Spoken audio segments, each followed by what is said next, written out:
Welcome to the Nerd Party. Hello, I'm Charlene Schmidt. I'm Patrick Schmidt. We just got done watching A Late Delivery from Avalon, episode 13 of season 3 of Babylon 5, and it's time to babble for 5. I know how much you love fever dreams. How about we double down on that and do delusions from a guy who thinks he's King Arthur for the majority of an episode? Fever dreams plus time travel equals bullshit. Ooh.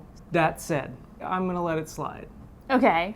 Very cute, but it relies on those two tropes that I just hate.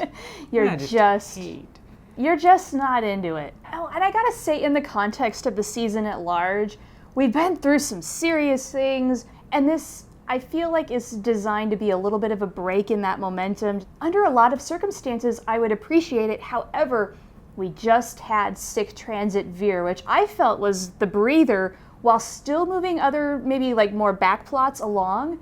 And so this is not needed, and it feels like, what are we doing? So yeah, let's talk about some of the things that did get built. A lot of things happening with Franklin and Marcus. It seems to me that they're building a little bit of at least camaraderie, if not a genuine friendship. Also, I'd say a little bit of a peek into maybe some of the demons that lurk within Marcus. This is why he can relate to people like Arthur. Sure, and another big takeaway I had was some of the details of the start of the war. Being able to see it, even if it's in a fever dream, was still valuable. The trauma of war is quite real, and we've seen people deal with trauma from the Earth-Minbari War before. I'd say this is one of the most serious cases. Another horrifying, realistic aspect of Babylon 5 coming to light here. Not a surprise, but severe mental illness. Especially on Babylon 5 itself. The people who are the wanderers end up there. There's a reason why a lot of people are wandering. They're trying to find that new normal after trauma.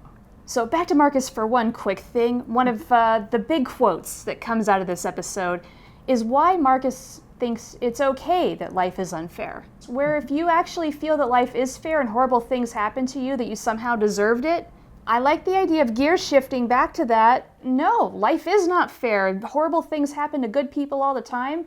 That just is life. It makes sense that it came out of Marcus. Oh, absolutely. It's not going to come out of Franklin. No, but I think he's very in tune with the idea that as somebody who's trying to do whatever he can, if things were fair, they would work the way that they needed to for the side of good, right? But since it's not, that's what keeps him motivated, and I think that was an interesting take. So it was brought up that perhaps Arthur really was Arthur, and the Vorlons had taken him and preserved him for a few centuries, brought him out because he needed to be. What did you think about this theory? I don't know why I'll buy super spaceships and jump points and everything else that I've seen in Babylon 5, but cryogenic freezing, why is that a hang-up? I have no idea.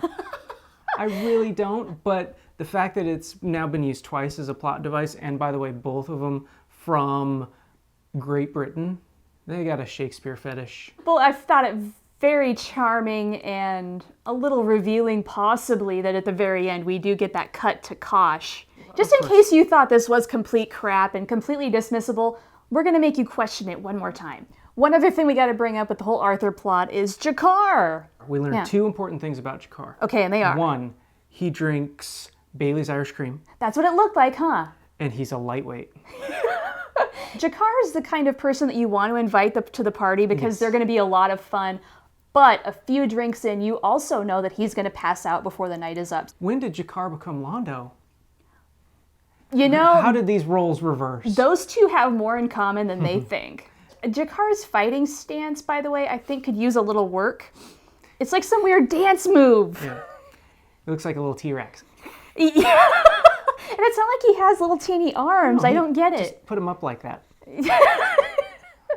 So once again, Stephen is going to be the scientific voice of reason doctor.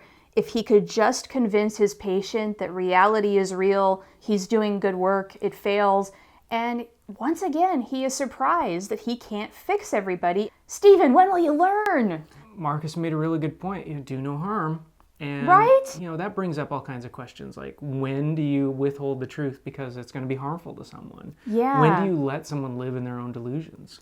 So we do have a little bit of a subplot going on in this episode, and we learn, do not mess with the Postal Service. Boy, talk about a one-dimensional character.